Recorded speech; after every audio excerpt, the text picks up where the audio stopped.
자, 오늘부터는 대륙이동설에서 판구조론까지에 대해서 한번 해보겠습니다. 우리가 통합과학 시간에 판구조론에 대해서 했었거든요. 근데 이제 오늘부터 할 거는 이 판구조론이라는 이론이 만들어지기까지 어떤 과정을 거쳤는가, 그거에 대해서 우리가 배운다고 생각을 하면 되겠습니다. 첫 번째 우리가 볼 거는 대륙이동설이에요. 대륙이동설이 있고, 그리고 그 다음 나오는 가설이 멘틀 대류설, 그리고 그 다음에는 해저 확장설이 나오고요. 그리고 여기 플러스 알파 해가지고 판구조론이 만들어진다. 이렇게 여러분들이 생각을 해주면 될 것 같습니다. 오늘은 첫 번째 대륙이동설부터 같이 한번 해볼게요. 자, 밑에 보이다시피 대륙이동설은 베게너라는 과학자가 만들어낸 거예요. 쉽게 말하면 대륙이 이동한다 라고 생각을 하면 돼요. 대륙은 고정되어 있는 게 아니라 대륙은 이동한다 이렇게 하는 거고요. 여기서 우리가 같이 봐야 될 거는 고생대 말기에서 중생대 초기에 모든 대륙이 모여있는 거대한 판게아를 만들었고요. 그리고 2억 년 전부터 분리돼가지고 현재의 수륙 분포를 이루고 있다는 가설. 쉽게 말하면 대륙은 이동한다는 말과 같아요. 여기서 우리가 봐야 될 거는 고생대 말기에서 중생대 초기를 한번 볼게요. 자, 지구의 나이는 지구의 나이는 이제 46억 살이라고 말을 합니다. 46억 년 전이고요. 현재가 있고, 이제 지구는 46억이나 지나왔는데 이거를 통틀어서 하나의 시대로 보지 않고 이제 여러 시대로 나누어서 봐요. 우리가 고려, 조선 뭐 이렇게 나눠 보는 거 있죠. 여기도 선 캄브리아대가 있고요. 그리고 그리고 이제 고생대, 중생대, 신생대 이렇게 나눠 있다. 이렇게 생각을 하면 되고요. 대륙이동설이랑 관련이 있는 그 연대는 어디냐면 여기요. 고생대랑 중생대 사이. 자, 여기 고생대 말기쯤에 판게아가 완성이 돼요. 그 전까지는 이제 떨어져 있던 땅들이 고생대 말기에 하나로 모여서 거대한 초대륙을 이루게 되는데 그걸 우리가 판게아라고 말을 하고요. 중생대 들어가면서 이제 판게아가 분리되기 시작해요. 그래가지고 지금까지 시간이 흘러가지고 현재의 5대양 6대주를 이룬다. 이렇게 여러분들이 보면 될 것 같습니다. 자, 베게너라는 과학자가 대륙이동설을 제시할 때 4가지 증거를 가져왔거든요. 그 밑에 보이는 것처럼 첫 번째 해안선 일치, 두 번째 고생물 화석의 분포, 세 번째 빙하의 흔적, 네 번째 지질 구조의 연속성, 이렇게 4가지를 들고 왔습니다. 그래서 이 4가지가 뭔지 같이 한번 살펴볼게요. 필기를 하면서 보겠습니다, 여러분. 대륙이동설. 대륙이동설을 쉽게 우리가 알아보려면 비스켓을 하나 들고 왔다고 생각을 해봅시다. 그리고 이 비스켓을 여러 개 이렇게 쪼개요. 쪼개면 얘들이 갈라질 수 있겠죠. 어떻게 갈라지냐면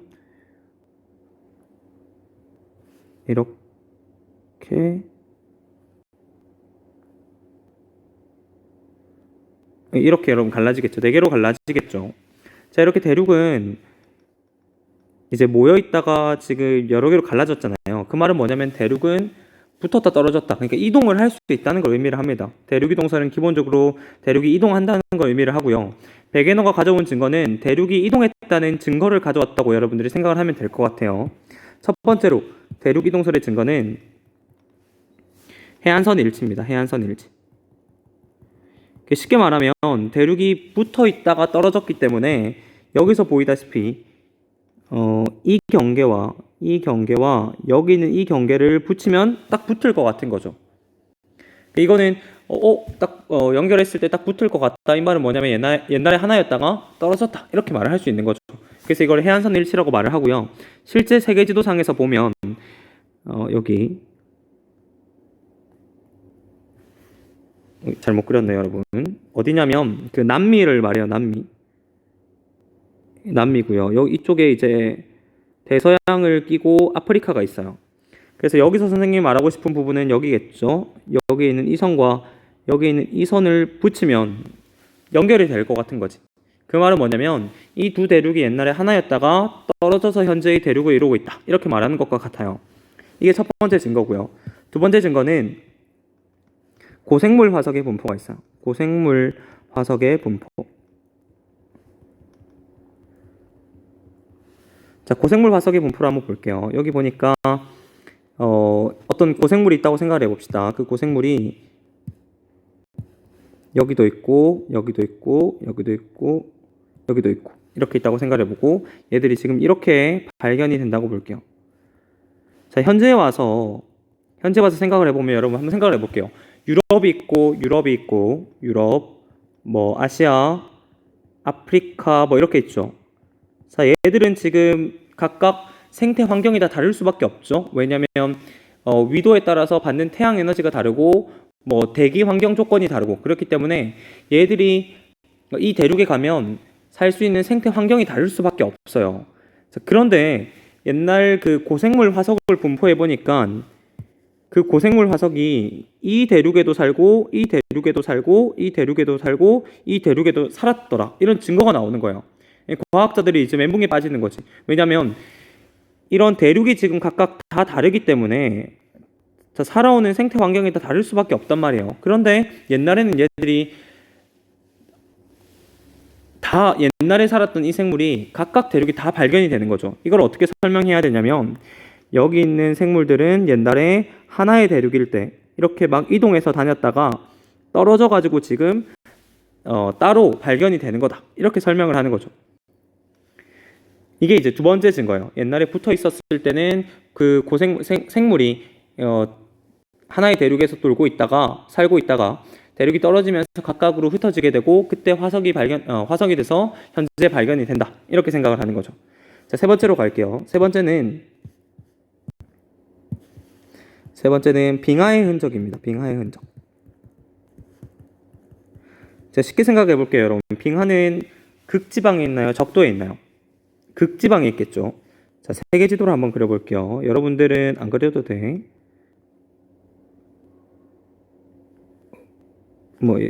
이런 식 좀 이상하죠?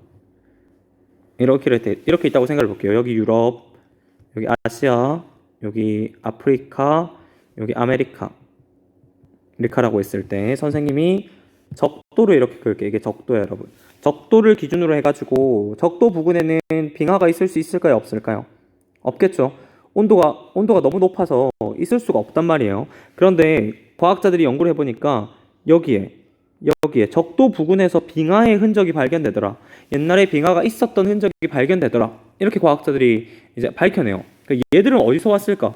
옛날에 적도 지방에 빙하가 있었을까? 이렇게 생각하기에는 이제 과학적으로 합리적이지 않은 거죠. 그래서 어떻게 생각을 하냐면 밑에 남극이 있죠. 이 대륙은 원래 이 남극에 있었는데 시간이 지나면서 각각으로 이동했기 때문에 옛날에 빙하가 있었던 흔적이 남아있을 수 있다. 이렇게 설명을 하는 거죠. 이것도 역시 대륙이 이동했기 때문에 가능한 일이라고 여러분들이 보면 될 것 같아요. 이게 세 번째 증거고요. 네 번째는 뭐가 있냐면 네 번째는 지질 구조의 연속성이에요. 지질 구조의 연속성. 쉽게 생각하면 산맥이 연결이 된다고 보면 돼요. 어떻게 보냐면 한번 볼게요. 여기에 여러분 어떤 산맥이 있다고 생각을 했는데 여기도 산맥이 있어요. 근데 이 두 개가 이렇게 연결하면 성질도 비슷하고 형태도 비슷한 거예요. 그러니까 하나의 산맥이었던 것 같은 거야.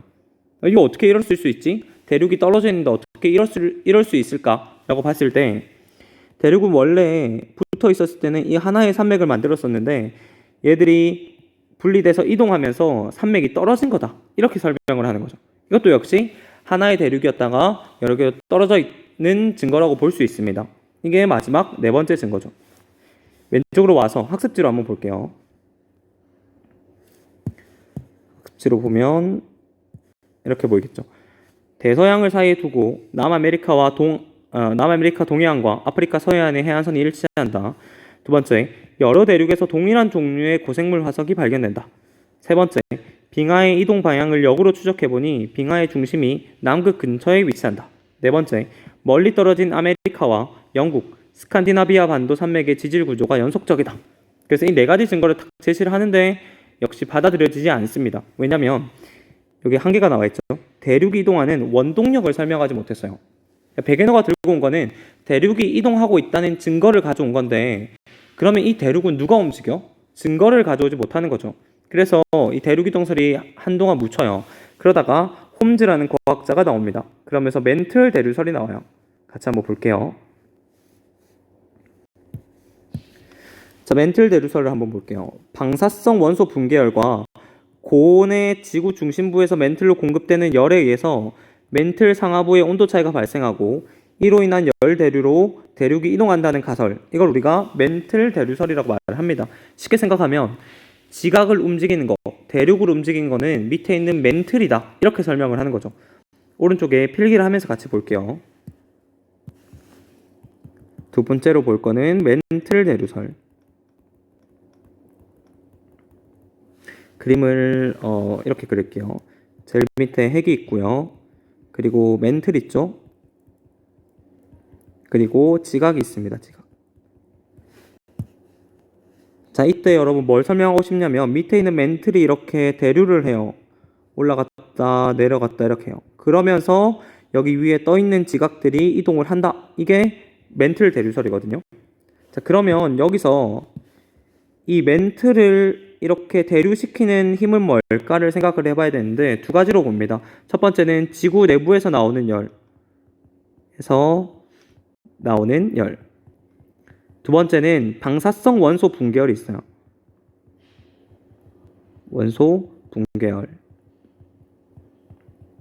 첫 번째 거는 우리가 설명할 수 있겠죠. 첫 번째 거는 쉽게 생각하면 미안, 색깔을 다른 거 쓸게. 쉽게 생각하면 핵이 뜨거우니까 이 열이 나올 거잖아요. 이 열받은 멘틀이 밀도가 낮아져가지고 위로 올라가고 얘들이 위로 올라가서 지각까지 도달해요. 그리고 지각 밑에서 옆으로 이동하다가 차가워지면 다시 밑으로 내려오고 이렇게 대류가 발생하는 거죠. 이거 대류가 발생을 하는 거죠. 이게 첫 번째 힘이다. 지구 내부에서 나오는 열 때문에 멘틀이 대류할 수 있다라고 설명을 하는 거고요. 두 번째는 방사성 원소 붕괴열입니다. 자, 방사성 원소라는 세상에 원소가 많죠. 수소, 헬륨 이런 것들 많아요. 그런데 원소가 하나 있는데 방사성을 방출하는 원소라고 생각을 하면 돼요. 안 좋은 것들이야. 그 방사성 맞으면 우리한테 안 좋으니까. 이 방사성 원소라는 것들이 있는데 얘들은 기본적으로 질량이 너무 커서 불안정해요. 그래서 안정해지려고 질량을 쪼개기 시작한단 말이야. 질량을 이렇게 쪼개요. 쪼개는 이 과정을 뭐라고 하냐면 붕괴라고 말을 하고요. 쪼개는 과정에서 나오는 에너지를 붕괴열이라고 말을 해요. 그래서 방사성 원소가 붕괴하면서 나오는 열이라고 해서 방사성 원소 붕괴열이라고 말을 하거든요. 그런데 이 방사성 원소라는 게 여기 멘틀에 많아요. 얘들이 붕괴하면서 열을 내보내겠죠. 그 열을 받은 멘틀이 대류하는데 그 에너지를 사용하기 시작해요. 그래서 결과적으로 봤을 때 이 두 가지 힘 때문에 멘틀은 대류하고 멘틀이 대류하기 때문에 지각이 움직인다 라고 설명을 하는 게 멘틀 대류설입니다. 됐나요? 자, 여기까지 했는데도 과학자들은 역시 받아들여지지 않아요. 과학자들은 받아들이지 않아요. 왜냐면 이 머릿속에 박혀있는 지식을 쉽게 바꾸는 게 쉽지 않거든요. 여러분들도 어떤 개념이 딱 박혔을 때 그거를 새로 고치려고 하면 굉장히 어렵단 말이에요. 과학자들도 똑같아요. 기존에 있는 지식을 잘 바꾸려고 하지 않는 습관들이 있어. 그래서 역시 멘틀 대류설이 나왔음에도 불구하고 묻혀요. 그러다 아주 오랜 시간이 지나서 2차 세계대전이 일어납니다. 2차 세계대전이 일어나는 동안 과학기술이 굉장히 많이 발달하는데 그 중에 하나 음향측신법이 있어요. 여기 볼게요. 음향측신법. 이것은 뭐냐면 음파를 이용해가지고 수심을 측정하는 방법이라고 생각을 하고요. 수심을 측정해가지고 바다의 지형을 그려봤더니 해령과 열곡의 존재가 확인되더라. 이제 해령과 열곡은 과학자들이 추정하는 멘틀의 상승부를 말을 하는데 상승부를 이제 추정만 했단 말이에요. 근데 실제로 이제 눈으로 확인하기 시작하는 거죠. 어디냐면 여기 멘틀 상승부 있죠. 이 부분을 음향측시법을 이용해가지고 실제로 눈으로 확인하기 시작해요. 그 과정이 굉장히 중요합니다. 같이 한번 볼게요. 세 번째는 이제 음향측신법으로 해야 돼요. 음향측신법.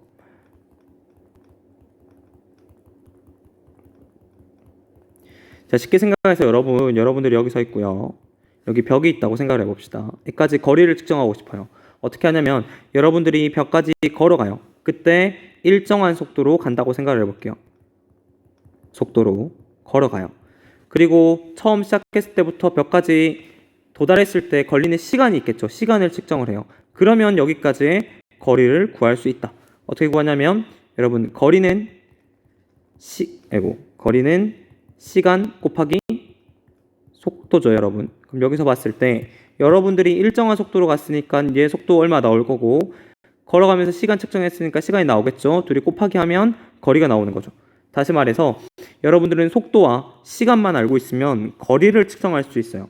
이거를 음향측심법으로 그대로 들고 와볼게요, 여러분. 여기 같이 보자, 여러분. 여기 배가 있고요. 이렇게 배가 이렇게 떠 있고요. 그리고 여기 바다가 있다고 생각해 봅시다. 바다 밑에 땅이 있다고 생각해 봅시다. 자, 여기까지 음파를 보내요. 음파를 보내는데 음파의 속도가 일정해요. 일정. 그리고 얘가 갔다 돌아오는 데까지 걸리는 시간을 측정을 해요. 그럼 여러분 거리 구할 수 있죠? 어떻게 구하냐면 거리는 시간 곱하기 속도니까 이때 속도는 음파의 속도 일정하고요. 시간 측정하면 거리 구할 수 있죠. 됐나요, 여러분? 근데 여기서 알고 싶은 건 뭐냐면 갔다 왔다 얘들 이 바다로부터 여기까지 거리를 구하고 싶다는 거리. 근데 여기 지금 시간이 어때요? 갔다 왔죠. 근데 위에서 우리 구할 때 거리 구하려면 가기만 하면 된단 말이야. 그래서 여기서 어떻게 해요? 갔다 왔으니까 시간을 2분의 1을 해줘야 돼요. 그래서 여기 시간을 2분의 1을 해줘야 되기 때문에 결과적으로 봤을 때 어떻게 보냐면 결과적으로 수심을 구하려면 2분의 시간 곱하기 속도를 해야 된다. 이때 속도는 음속이 되겠죠. 이걸 하면 거리를 구할 수 있다라고 봐요. 됐나요, 여러분? 이거 가지고 한번 해볼게요. 하나 더. 자, 시간이 커요. 갔다 돌아온 시간이 커요. 그러면 이 배로부터 여기 있는 배로부터 더 깊이 있는 거예요? 아니면 얕게 있는 거예요? 갔다 돌아온 시간이 크면 깊겠죠. 깊이 있는 거예요. 깊이. 반대로 시간이 짧아요. 갔다 돌아오는데 얼마 안 걸려. 그럼 깊이가 얕은 거라고 생각을 하면 돼요. 얕은 거. 이렇게 해가지고 지도를 그리겠죠. 지도를 그려보니까 얘가 평면이 아니라 이렇게 높은 데도 있고 낮은 데도 있고 높은 데도 있고 낮은 데도 있고 이렇더라. 그러면 바다의 지도가 그려지겠죠. 이 지도를 이용해 가지고 해저 확장설이라는 가설이 나와요. 같이 볼게요. 그 다음 여러분 여기 해저 확장설로 넘어갑니다. 오늘은 이 해저 확장설까지 할 거니까 여러분 힘내십시오. 해양저 확장설, 해저 확장설이라고 하는데 같이 한번 볼게요. 자, 멘틀 대류의 상승부인 해령에서 새로운 지각이 생성되고 해령을 중심으로 확장한다. 이게 첫 번째 포인트고요. 두 번째, 해구에서는 오래된 해양 지각이 멘틀 속으로 섭입하여 소멸한다. 이게 두 번째 포인트입니다. 해양저 확장설의 포인트는 크게 두 가지예요. 첫 번째 포인트는 뭐냐면 이제 해령이라는 거에서 새로운 지각이 형성되고 그리고 플러스 확장까지 된다. 얘를 기준으로 새로운 지각들이 거기 머물러 있지 않고 옆으로 확장된다라고 하는 거고요. 두 번째, 해구는 기존의 지각이 소멸해요. 지각이 소멸하는 경기. 이게 해저 확장설이라고 생각을 하면 돼요. 포인트는 두 가지. 해령에서 새로운 거 만들어져서 확장하고 해구에서는 기존의 지각이 소멸한다. 같이 여러분 필기하면서 볼게요. 해저 확장설. 자, 봅시다. 해저 확장설. 자, 해저 확장설에 대해서 하기에 앞서서 먼저 용어부터 정리할게요. 해령이 나오고 해구가 나오고 이런 것들 있죠. 같이 한번 볼게요. 그림을 일단 이렇게 그릴게요. 이 해저 확장설 할 때는 이 그림을 많이 그릴 거예요, 여러분. 자, 여기 바다가 있고 여기 대륙. 여기는 이제 바다겠죠. 같이 한번 볼게요. 밑에 멘틀이 대류해가지고 이렇게 올라와서 다시 내려가요. 멘틀이 올라와서 데려가지고 내려가요. 자, 멘틀이 올라온다는 건 뭐냐면 밑에 있는 마그마도 같이 올라온다는 거 의미를 하거든요. 그러니까 멘틀이랑 마그마는 엄연히 다른 개념이긴 하지만 멘틀이 올라오면 기본적으로 마그마도 같이 올라올 수밖에 없어요. 그래서 어떻게 되냐면 이 사이를 뚫고 마그마가 올라와가지고 여기에 굳어져서 새로운 땅을 만들어내요. 마그마가 이렇게 슉슉슉 올라와요. 멘틀이 올라오면서 마그마도 올라오는데 마그마가 이렇게 올라오면 결국 바다잖아요, 여러분. 바다랑 만나면 차갑게 식어버리겠죠. 그래서 여기 새로운 땅을 이렇게 만들어내고요. 이 땅을 기준으로 멘틀이 양쪽으로 벌어지니까 얘들도 새롭게 만들어진 땅도 역시 양쪽으로 확장이 돼요. 됐나요, 여러분? 그럼 지금 선생님이 말한 이 포인트가 뭐죠? 이 포인트가 새로운 지각이 생성되는 거예요. 생성돼서 확장까지 됐죠. 확장. 됐죠, 여러분? 그리고 얘들이 양쪽으로 밀려나면 결과적으로 여기 대륙을 왼쪽에 양쪽에 있는 대륙을 만날 거고 대륙 밑으로 이렇게 들어가게 되거든요. 이렇게 밑으로 들어가게 돼요. 이때 이 포인트 들어간다는 건 뭐예요? 결국 소멸한다는 거죠. 이거는 소멸한다는 거야. 그때 여러분 여기 들어가는 입구 있죠. 이 입구를 해구라고 말을 해요. 섭입할 때 다른 대륙 밑으로 들어가는 입구 그걸 해구라고 말을 하고요.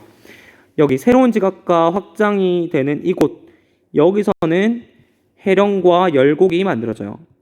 이거를 여러분 3D로 볼게요. 이 선생님 그림입니다. 역시 이렇게 다시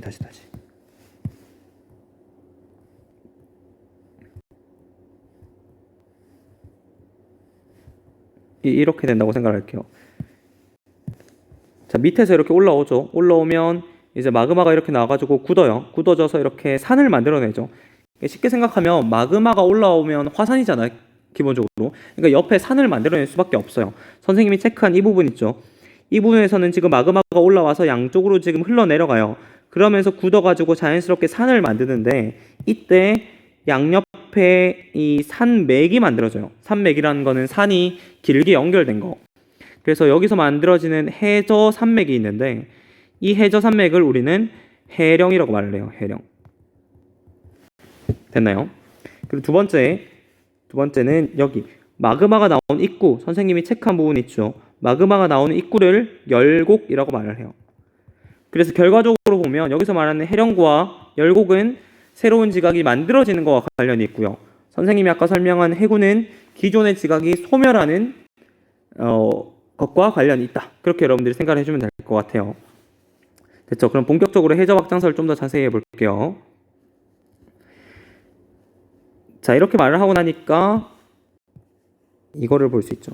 해령으로부터 멀어질수록 지열이 하강하고 해양 퇴적물의 두께 및 나이가 증가한다. 이 말은 뭐냐면 지열이라는 거는 땅의 열을 말해요. 땅의 온도를 말해요. 땅의 온도. 해령으로부터 멀어질수록 지금 이게 다 해당이 되거든요. 왜? 오른쪽 그림으로 한번 볼게요. 다시 위에 그림 한번 더 그립니다, 여러분. 돼가지고 바다 있고 이렇게 되겠죠. 그리고 밑에서 이제 멘틀이 올라와가지고 이렇게 벌어지고 자, 여기서는 여러분 새로운 게 만들어져서 양쪽으로 밀려나죠. 밀려나면 어때요? 새로운 마그마가 올라와서 또 여기 새로운 거 만들어오고 또 밀려나고 이게 지금 반복하겠죠. 그 말은 뭐냐면 얘를 기준으로 했을 때 선생님이 체크한 부분 볼게요. 여기 부분 각각 A, B, C라고 할게. A, B, C 중에서 가장 온도가 높은 데는 어디입니까? 당연히 B겠죠. B가 온도가 가장 높아요. 왜냐면 여기서 지금 마그마가 나오기 때문에 높을 수밖에 없어요. A랑 C 같은 경우는 B에서 나온 마그마가 굳어져가지고 A, C 쪽으로 이동하는 거란 말이야. 그래서 A, C에 비해서 B 같은 경우는 온도가 높을 수밖에 없고요. A, C는 낮아요. 두 번째, 나이는 어때요? 나이. B가 젊어, A, C가 젊어. B가 더 젊겠죠. 나이. 이 땅의 나이. 젊음, 늙음. 왜냐면 B 같은 경우는 이제 마그마가 나와서 굳어져서 새롭게 지각이 만들어진 거잖아요. 이제 막 만들어진 거고요. AC는 B에서 만들어진 지각이 양쪽으로 밀려나면서 AC까지 온 거예요. 그렇기 때문에 AC는 B에 비해서 늙을 수밖에 없고요. 세 번째, 퇴적물의 두께. 지각의 두께는 어떻게 되냐면 B가 비교적 얇고요. 얇음, 두꺼움, 여기도 두꺼움이 돼요. 왜냐면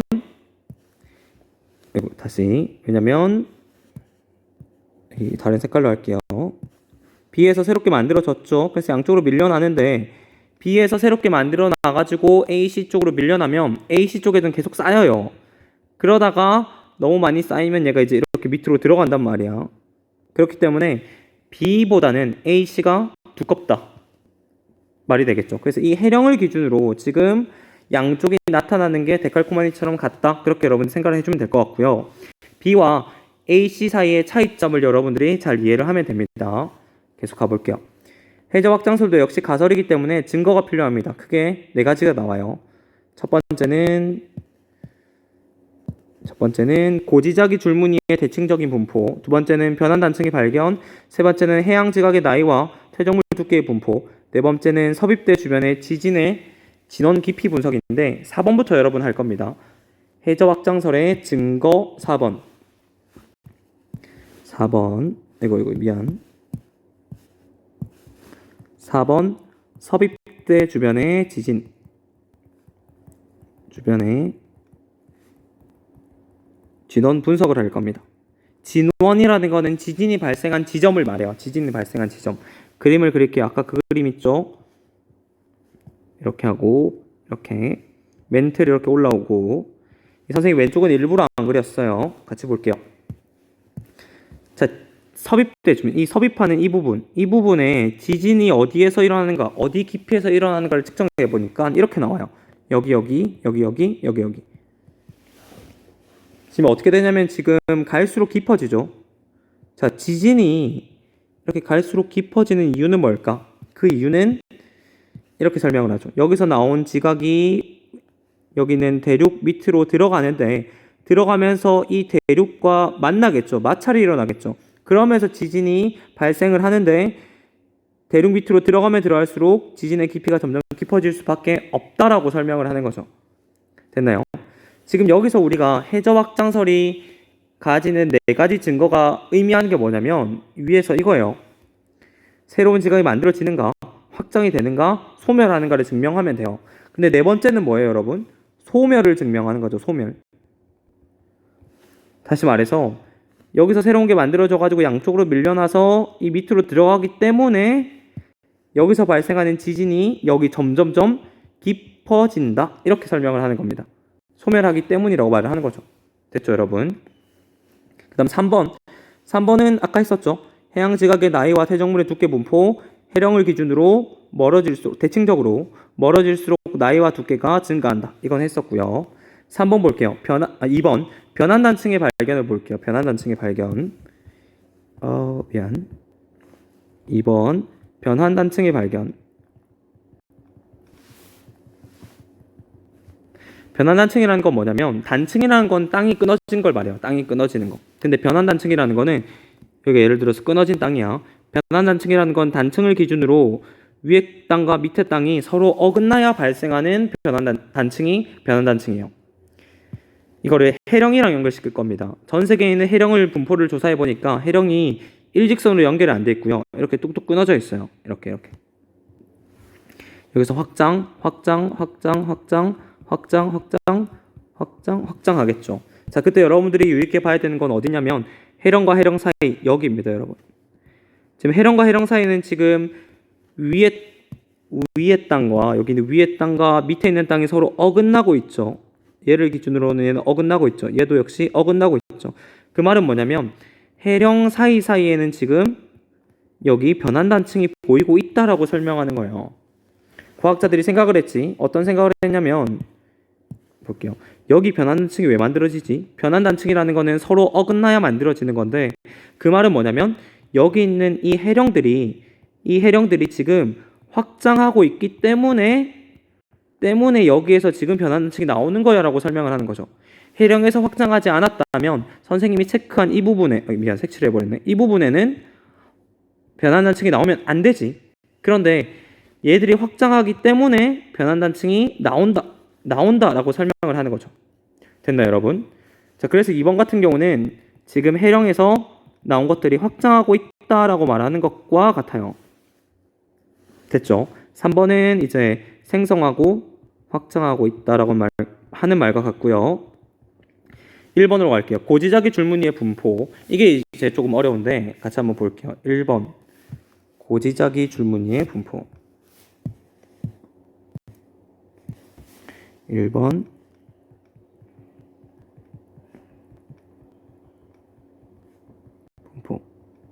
분포를 볼게요. 자, 고지작이라는 거는 고는 옛날이야, 여러분. 옛날. 지작이라는 건 옛날 자기장. 옛날 자기장에 이제 줄무늬 효과를 입혀 보니까 이게 줄무늬 대칭적 분포죠, 여러분. 대칭적 분포. 대칭적으로 분포하더라. 해령을 기준으로 얘들이 대칭적으로 분포하더라라고 하는 게 증거입니다, 여러분. 같이 한번 볼게요. 일단은 자기장부터 여러분 해야겠죠. 자기장. 자기장이라는 건 지구 자기장을 말을 하는데요. 지구가 이렇게 있고요. 옛날에 여러분 자기장 했던 거 기억나요? 그 통합과학 시간에 태양풍을 막아주는 것들이 있어요. 선생님 그때 그림을 어떻게 그렸냐면 지구가 있고 막 이렇게 그렸어요. 이렇게. 그 여기서 태양풍 오면 얘들을 팅팅팅 이렇게 막아준다. 이렇게 했던 거. 이겁니다, 여러분. 여기서는 대칭적으로 그릴 거고요. 지구 자기장이 이렇게 생겼어요. 이렇게 생겼다고 봅시다. 위쪽이 위쪽이 북쪽. 이 자세히 사실 배워야 되는데 자세한 건 다음 시간에 나옵니다, 여러분. 다다음 시간에 이렇게 말을 하죠. 여기 여러분 나침반을 놓으면 나침반의 자침이 어디로 가요? 북쪽으로 가요? 남쪽으로 가요? 당연히 북쪽으로 가겠죠. 여기도 역시 북쪽으로 이렇게 가요. 이거를 우리는 정상자기라고 합니다. 지금 상태야. 현재 이래요. 근데 지구가 시간이 지나면 자기장이 역전이 돼요. 역전이라는 건 뭐냐면 이걸 기준으로 자기장이 이렇게 있는데 위쪽이 남쪽이 되고요. 아래쪽이 북쪽이 돼요. 역전이 된단 말이야. 그러면 나침반이 어떻게 되냐면 북쪽으로 가리키게 되는데 이거는 정상자기랑은 다르죠. 완전 역전되어 있죠. 그래서 얘를 역전자기라고 말을 해요. 지구의 자기장은 기본적으로 현재 정상자기지만 언제 이렇게 역전자기가 될지 모른다. 이렇게 보고요. 이게 첫 번째 개념 여러분 생각하고, 두 번째는 이제 마그마라는 게 있어요. 마그마는 굳어서 화성암이라는 암석이 돼요. 자, 멘틀의 상승부 한번 볼까요? 위로 올라가면 여기 어디 있죠? 여기 있죠. B. 멘틀의 상승부에는 마그마가 올라오죠, 여러분. 마그마가 올라와서 굳으면 화성암이 돼요. 화성암. 그런데 이 마그마 안에는 뭐가 있냐면 자성 광물이라는 게 있어요. 얘는 이 나침반 역할을 하는 광물이야. 나침반처럼 방향을 가리킬 수 있는 광물이라고 생각을 하면 돼요. 그래서 이 마그마가 굳으면 화성암이 될 때 그때 이 자성 광물은 그 당시 지구 자기장 방향으로 흔적을 남겨요. 오케이. 계속 해볼게요, 여러분. 어렵죠, 여러분. 계속 해볼게요. 이 두 가지 개념 가지고 여러분 설명할 건데 이렇게 한번 볼게요. 여기 해령이 있고요. 해령이고 해령을 기준으로 양쪽으로 확장한다라고 볼게요. 이거 해령을 위에서 본 거예요, 여러분. 확장한다고 보고요. 자, 마그마가 이 해령을 기준으로 나오겠죠. 그러면 마그마가 나와서 굳을 거란 말이에요. 이렇게 마그마 나와서 굳어서 암석이 만들어졌다고 생각해 봅시다. 자, 이 암석은 여러분 안에는 자성 광물이 있고요. 자성 광물은 당시 북쪽 방향으로 이제 자기장 방향을 표시를 해요. 어떻게 되냐면 지금 이 북쪽 여기고 여기 남쪽이라고 생각해 봐요. 그럼 이 암석은 북쪽으로 이렇게 흔적을 남긴다고 볼게요. 북쪽 방향으로 이렇게 흔적을 남겨요. 지금 여기가 자기장의 북쪽 방향이다. 이렇게 하는 거죠. 됐나요, 여러분? 근데 시간이 지났다고 볼게요. 시간이 지나요. 시간이 지나면 어떻게 되냐면 지금 여기서 이 선생님 체크한 자주 색깔 이 광물들은 양쪽으로 밀려나겠죠. 어떻게 밀려나냐면 이렇게 봐야겠죠. 이렇게 되고 얘들이 지금 이쪽으로 밀려나요. 이렇게 밀려나요. 이렇게 밀려나고요. 여기서 지금 새로운 게 또 올라와서 마그마가 지금 굳겠죠. 그때는 여러분 얘가 역전됐다고 생각해 볼게요. 위쪽이 남쪽이고요. 아래쪽이 북쪽이야. 얘가 역전됐다고 생각해 볼게요. 역전자기가 됐어. 그러면 이때 나오는 마그마 안쪽에 있는 광물들은 자성 광물은 화살표가 어디로 가야 돼요? 아래쪽으로 가야겠죠. 됐나요, 여러분? 자, 이거를 선생님이 색칠을 해볼게요. 색칠을 하면 이렇게 할 수 있겠죠. 같은 광물을 가지는 같은 자기장 방향을 가지는 끼리 색칠해 보면 얘는 여기 이렇게, 그리고 여기는 이렇게 지금 이렇게 색칠하고 나니까 어떻게 돼요? 이 해령을 기준으로 이렇게 하고 나니까 이 해령을 기준으로 지금 양쪽에 대칭적인 줄무늬가 나오기 시작하죠. 이거를 옛날 자기장의 줄무늬 분포가 대칭적이다라고 말을 해요. 그러니까 고지작이 줄무늬 분포가 대칭적이다. 얘가 대칭적인 이유는 뭘까요? 대칭적인 이유는 해령을 기준으로 얘들이 양쪽으로 확장하기 때문이에요. 한쪽으로만 확장하면 안 되겠죠. 둘 다 확장 안 하면 안 되겠죠. 다시 말해서 둘 다 양쪽으로 확장하기 때문에 이런 대칭적인 분포, 데칼코마니처럼 나온다라고 설명을 하는 게 첫 번째 증거입니다. 됐나요, 여러분? 이게 이야기가 좀 어려웠죠? 위에서 보면 이렇게 말을 해요. 정의만 보면 해령의 양쪽으로 정상자기를 가진 암석과 역전자기를 가진 암석이 서로 반복되며 자기 이상의 줄무늬가 해령과 나란히 배열한다. 이게 해저 확장설의 첫 번째 증거가 됩니다. 그래서 얘 같은 경우는 이거겠죠. 이제 확장한다. 확장이 핵심이겠죠. 이 네 가지 증거를 가지고 나와요. 근데 이게 이제 먹혀 들어가기 시작해요. 그래서 이제 판구조론이 나오거든요. 자, 밑에 그림만 같이 보고 끝낼게요. 자, 여기 보면 나오죠. 첫 번째, 고지자기 줄무늬의 대칭적 분포라고 봤을 때 여기 해령의 열곡을 기준으로 지금 양쪽이 색깔이 대칭하죠. 이거는 해령에서 확장하기 때문이야. 이렇게 설명을 하는 거고요. 두 번째, 변환단층은 지금 여기가 변환단층이 돼요. 그리고 여기가 해령이고요. 이렇게 확장, 여기도 이렇게 확장. 그렇기 때문에 선생님이 체크한 이 부분에 변환단층이 나온다. 이렇게 설명을 하는 거죠. 이것도 역시 해령이 확장하기 때문이에요. 확장 안 했으면 여기 변환단층 안 나와야 되거든. 근데 확장하니까 나와요. 됐죠? 세 번째, 해양 지각의 나이를 보면 지금 진한 부분이 나이가 적고요. 젊음. 이 하얀 부분이 늙음이에요. 그러면 여러분 여기 가장 진한 데는 결국 의미하는 게 뭐예요? 선생님이 체크한 여기 있죠. 여기 가장 진하네. 이것들을 지금 의미하는 게 뭐죠? 이거는 이제 막 만들어지고 있다. 다시 말해서 해령을 말해요. 해령. 반대로 가장 나이가 늙은 거는 어디에 가까울까요? 이거는 모두 다 그렇진 않지만 해구에 가깝다. 이렇게 여러분 생각을 하면 되겠죠. 다시 말해서 얘를 기준으로 대칭적으로 분포하고 있죠. 마지막 네 번째, 섭입대 주변의 지진 진원의 깊이 분석 해보니까 여기부터 시작해서 깊이가 점점 깊어지더라. 이거 어떻게 설명해야 돼? 이거 오른쪽에서 밀려온 지각이 밑으로 들어가서 소멸하기 때문에 지진의 깊이가 내려갈수록 깊어진다라고 설명을 하는 거죠. 됐죠, 여러분? 이게 마지막 해저 확장설의 네 번째 증거입니다. 그래서 여러분 여기까지 여러분들이 혼자 공부를 해보고요. 네, 오늘 수업은 여기까지 하겠습니다. 고생했어요.